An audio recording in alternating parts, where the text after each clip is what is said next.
Building secure software is of paramount importance in a world that is on an accelerated digitization path. Welcome to the Purple Book Podcast, where we host thought leaders and security practitioners to tackle the monumental challenge of building secure software. Our mission is to spread awareness, challenges, and best practices in secure software development. This show is your guide to hearing inspiring stories of leaders building secure software against odds, and getting to know the personal stories of these leaders who make it all happen. Here are your hosts, the members of the Purple Book community.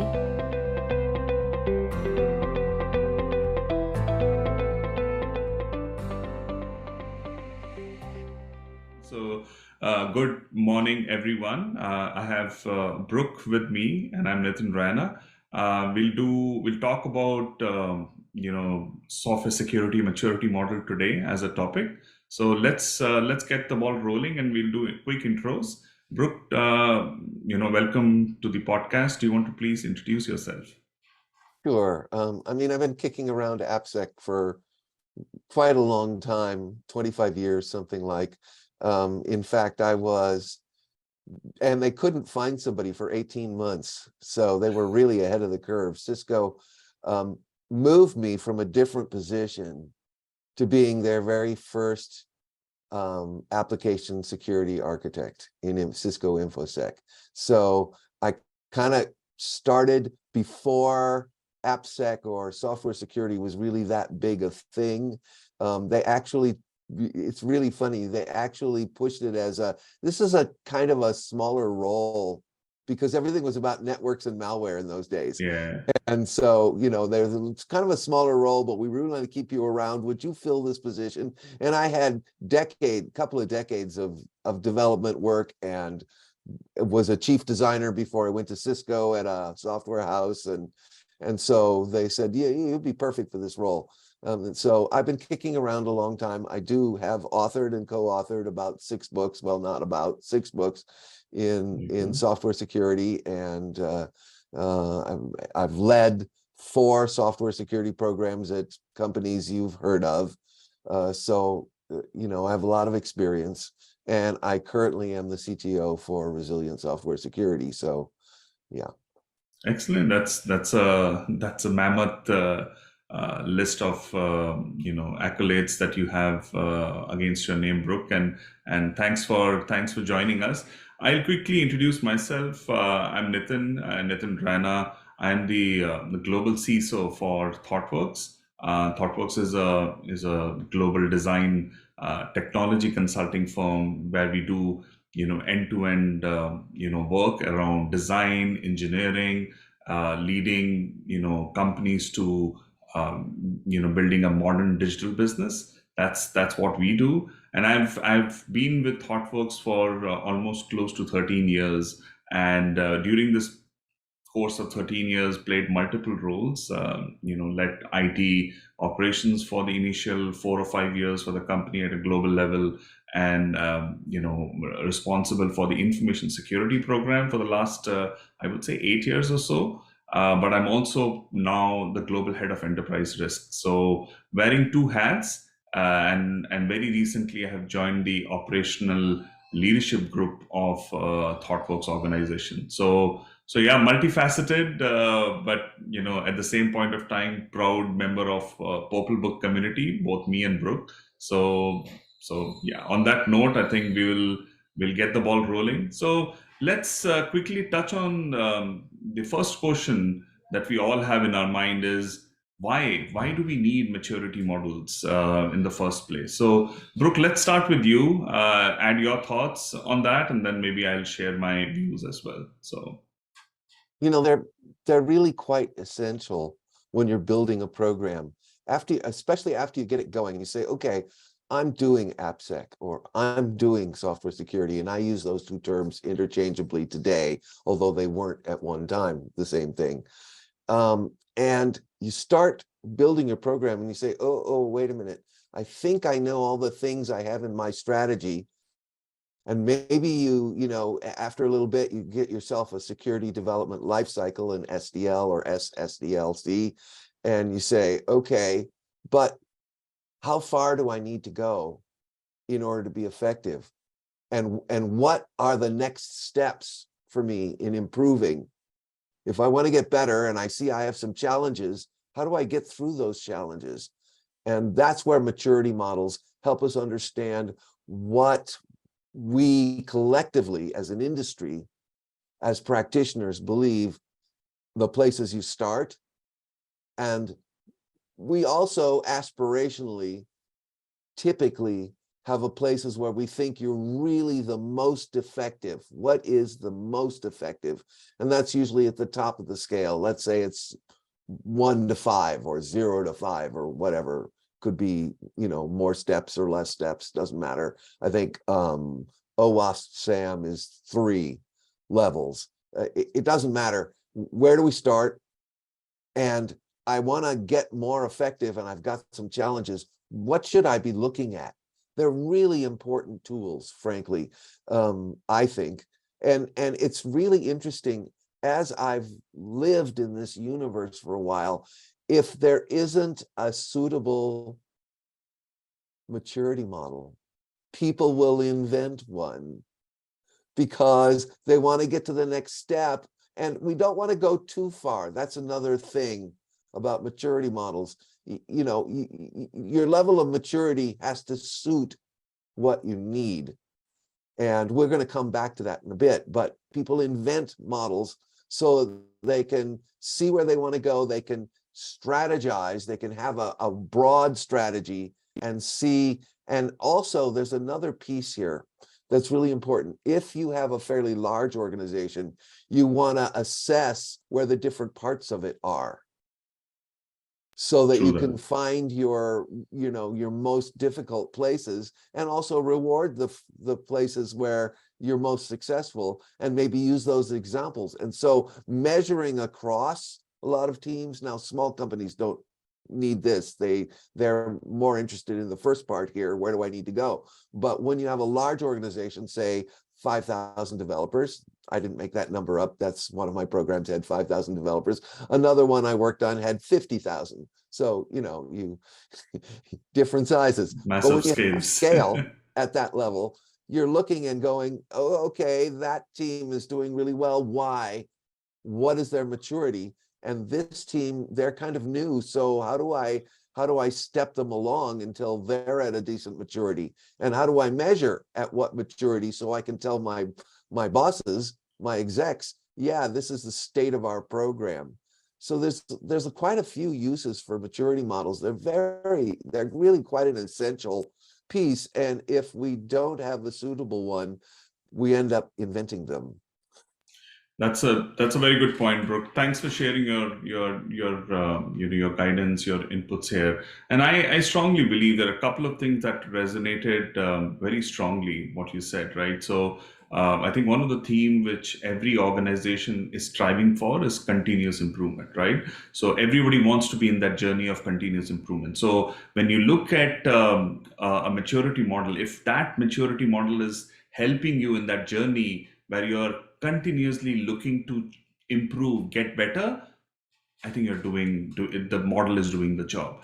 And there are 2 focus areas for a maturity model. The way we have leveraged maturity models in our organization is also to run governance, right? You talked about it, a bit.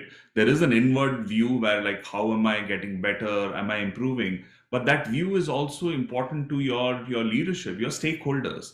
And not all the time you'll have a business stakeholder who would want to know, right? A lot of CEOs today are worried about AppSec, right? Or software security. Now, they should be, right? Rightly so. And you don't want them to, you don't want to throw, technology terms to them.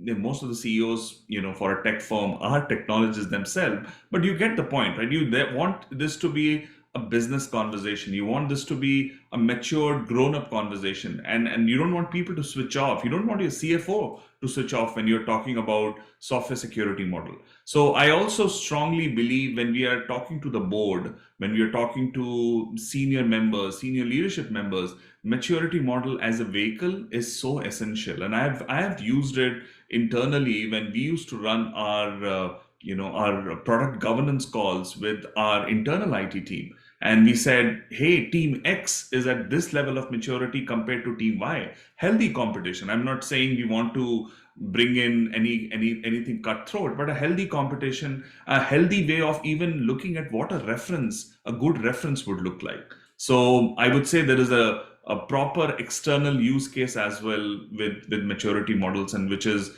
to run governance, to run, get your stakeholders connected. So just wanted to chime in, but some excellent points coming from you, Brook. Really super excited with that. So let's double click a little bit and look at some of these existing models that are there. Obviously we have talked about OWASP, SAM, BSIM, CMI Dev, great names, and I know there are a lot of people in the industry use them. So if you want to maybe take a few minutes and double click on them, Brook, that would be great. Sure. Let's start with ASM. It's just a bit creaky and old.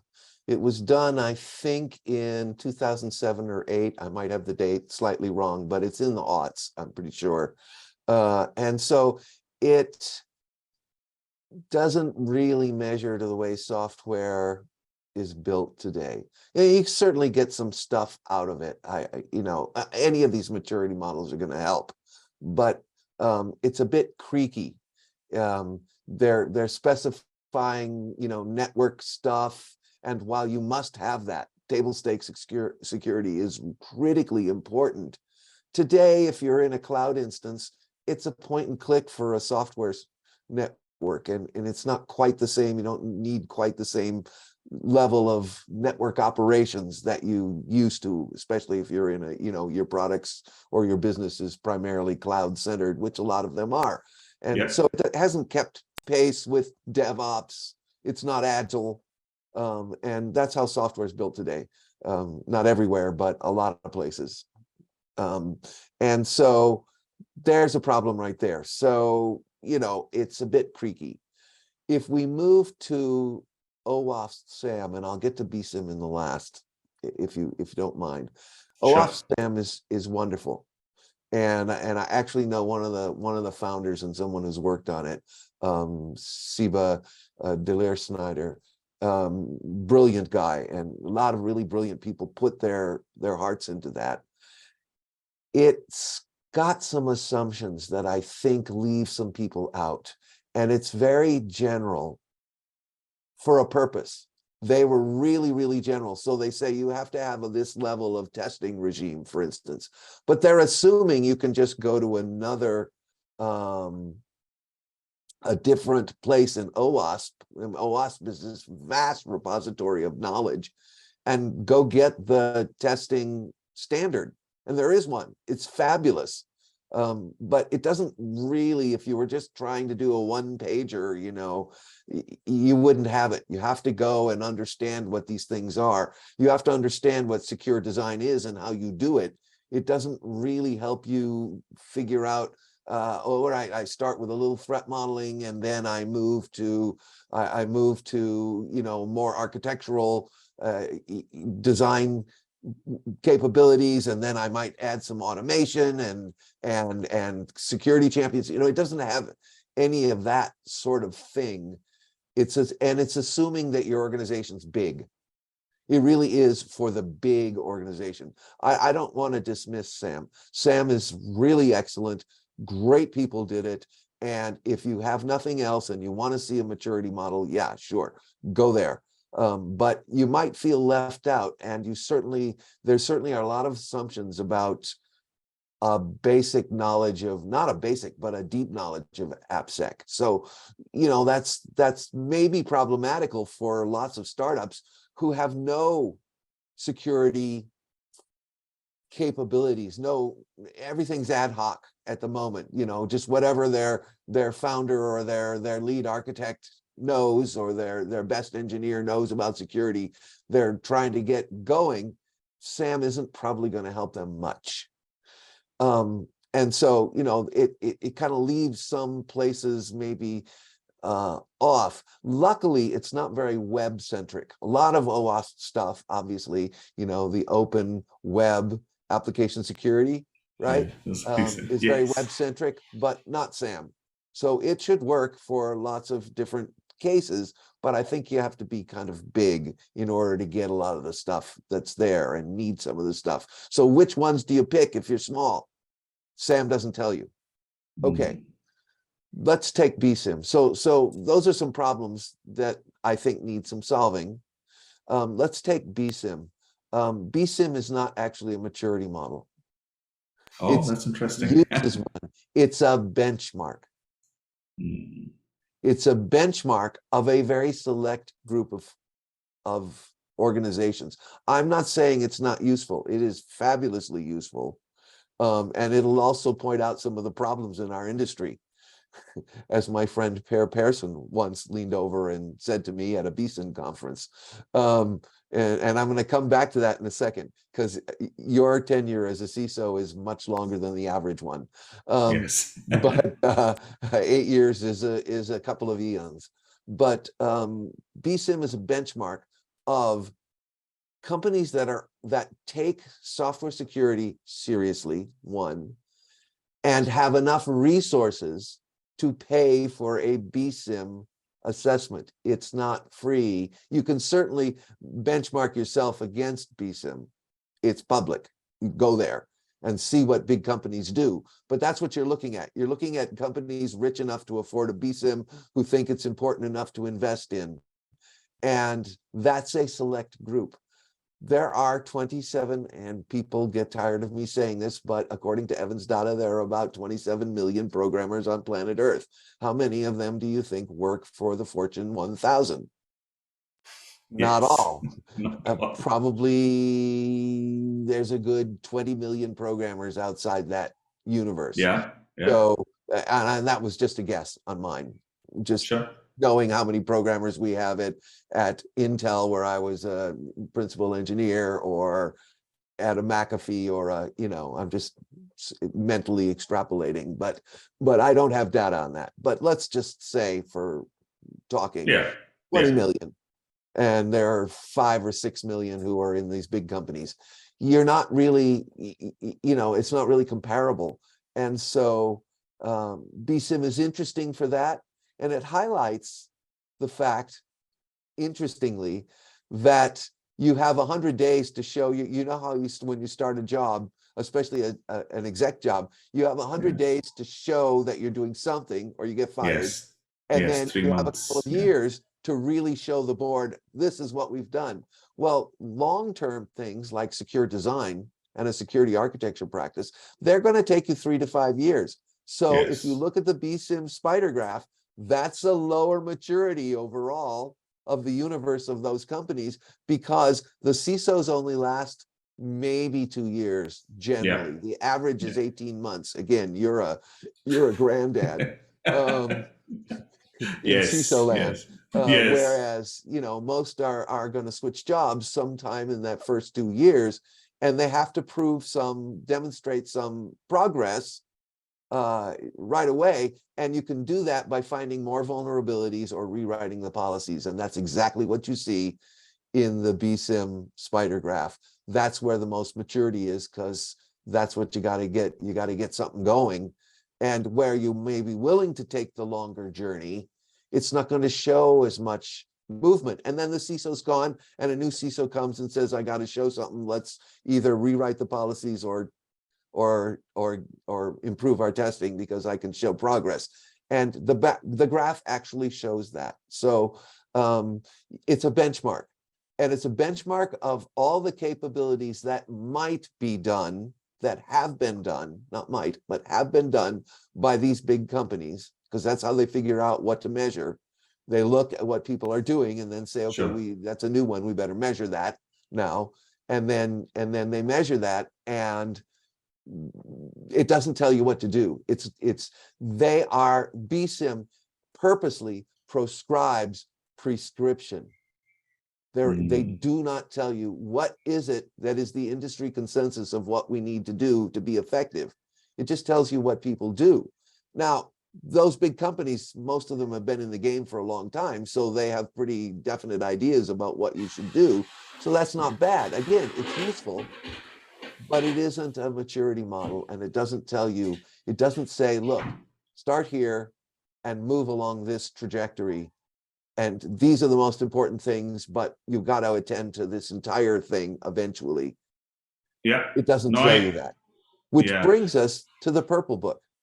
Absolutely, absolutely. So yeah, I think you have highlighted, and I will try maybe taking a few seconds or maybe a minute or so to summarize. Right, you talked about things like flexibility, lacking. You talked about scope. You talked about the model leading to action. I think that was something that came out multiple times when you were sharing your thoughts. You want something which leads to action. You want change to happen. You want people, and this is again going back to the previous point that we were making. You want people to use the model, and not just the software developers or a product owner or a quality analyst or a tech lead, but even the leadership. Everyone should be able to see how things are moving ahead, how things are getting better. You want the model to help actually lead change, change in a positive way, whether it is around behaviors, around technology, around processes, all of that. So I think there is there is also a theme around where you talked about limited sort of guidance around implementation, right? So if it is not helping you do actual change, then is it really helping? So a lot of these themes are, I would cast a vote of saying these are opportunities, right, Brooke? We always, again, I wouldn't say these are shortfalls or weaknesses, but these are opportunities which perhaps, Purple Book community has been brainstorming, and we've been thinking passionately as to how do we take the world to the next journey of software security maturity. So let's talk about that. Yeah, that's exactly what I was going to say. So we get together and we start talking about this. This is a community of lots of deeply experienced people who really care, the Purple Book. Not the only community about people who really care about our practice. There are a few others that I'm privileged to be a part of, but a really active community. And we start getting together and we start talking and we go, there's an opportunity here, to use your words. And by the way, that was great CISO talk. Notice how he took my points and summarized them into like the really essential bits. Yes. CISO should do that. Yeah, trying my best. I'm still learning in that journey. I'm not as experienced as you, but yeah, I think and there's this opportunity. We've gotten together and talked, not just me and Nitin, but a bunch of leaders, 24, 25, something like, and that's true. Thought, I wonder if we can close some of these gaps. No, we're not trying to replace Sam. We're doing something slightly different, but we think there's room here for another maturity model that handles some of these other problems. And that's what we're trying to do, actually. So a bunch of people have gotten together, me and Nitin and a slew of other brilliant, experienced people, and said, let's start working on this problem and see what we can do. Yeah, absolutely. Absolutely. So do we, just as we close on this podcast, I think maybe we can give a quick, sort of curtain raiser view of what problems, that we have articulated, like just briefly touching on goals and objectives, Brooke, as we spoke, right? And yes, we will have more showcases, we'll have podcasts, we'll have blogs. You'll see a lot of those things coming from the Purple Book community around this topic. But if you want to talk about some of these, the goals and objectives very briefly, and then we can sum it up. Thank you. Well, and clearly I care about, I've reached a place in my career where I can focus a little more on the global. And we really need, as an industry, I'm just going to really lay this out for folks, to move from thinking about our organizations. We certainly must do that. Our jobs depend on it, our organizations depend on it. But we need, as an industry, to start thinking about who's left behind and how do we serve the broader, because our 8 billion people just crossed that line. A goodly number of them, perhaps a majority by now, are really dependent on software in ways that are actually a little hidden sometimes when we live in our what I call the blue jeans and cell phones or smartphones bubble. We forget that people who are nomadic herders are standing there with a cell phone today. And they're moving their herds depending upon the information they're getting about the weather from that phone. And that's a new world. That's a really new world where we are really dependent on software. And farmers who are subsistence farmers have got mobile phones, and they're plugged in, and they're dependent on software. And think broader. And that's that 27 million programmers. They're busy writing software. They're busy writing vulnerabilities as we speak here. It's one of my little jokes.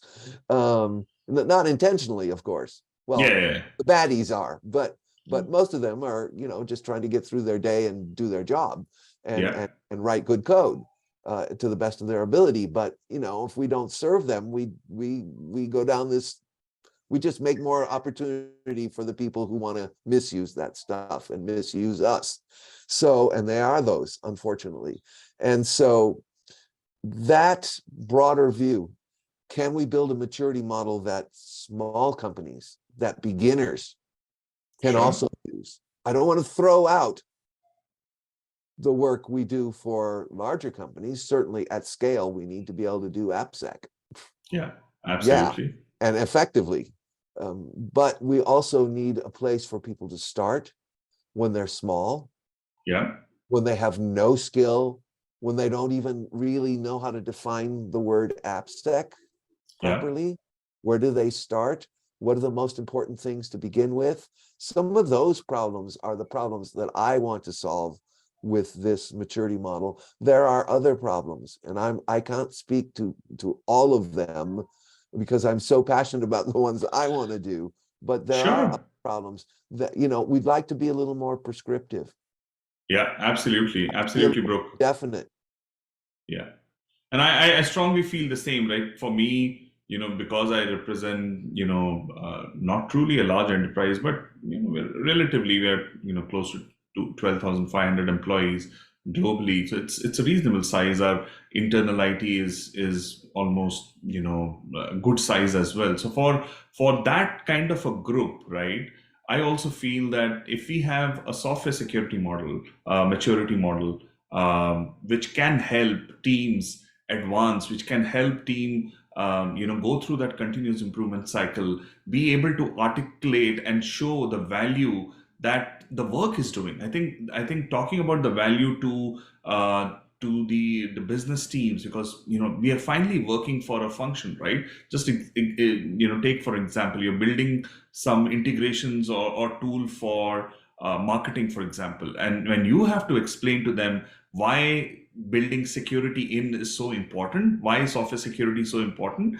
you can leverage this maturity model saying, hey, we have moved from a level 2, I'm just taking an example, level 2 to level 3. And when we did that move, basically these are the things that we did to actually achieve that. So it's easy for the CMO to understand. It is easy for the product owner to explain all of that, right? We want it to be a model that can be used by our stakeholders, by our own people, and simplicity is the key, right? Simple. Keep it simple is what we all talk about, and I'm hearing themes of that coming from the experiences and the insight that you have shared, Brooke, as well. So yes, you're absolutely right. I think we all have our own reasons why we are passionate to make this happen, but those those reasons, those views are aggregating towards the one good thing, that we want to give something back to our world, our technology ecosystem, right? We're not doing it just because, Brook likes it or Nitin likes it. We're doing it because we want to give it back to our technology ecosystem. So yeah, that's really perfect. And I would say the right time to maybe wrap it up. And, it was pleasure pairing with you, Brook, if you could say that, from a podcast experience point of view. It was lovely to have you here, and thank you very much. And thanks, audience, for listening to this podcast. Thank you. Thank you very much. It's just always such an honor and a privilege to be able to talk about these things. And hopefully, maybe if we say one thing or two things that help someone get better at addressing their security problems, to me, that's a huge success for a day. Absolutely, Brook. And thank you again. And thank you to the Purple Book community for just being and trying. Yes. Thank you very much, guys. Thank you. All right. Take care. Thanks for listening to the Purple Book Podcast, home of the world's top security leaders. If you enjoyed this episode, find more content from our experts at thepurplebook.club. Remember, it's thepurplebook.club, not .com. Follow us at the Purple Book Community on LinkedIn and Purple Community on Twitter. Until next time, these are your hosts and guests signing off.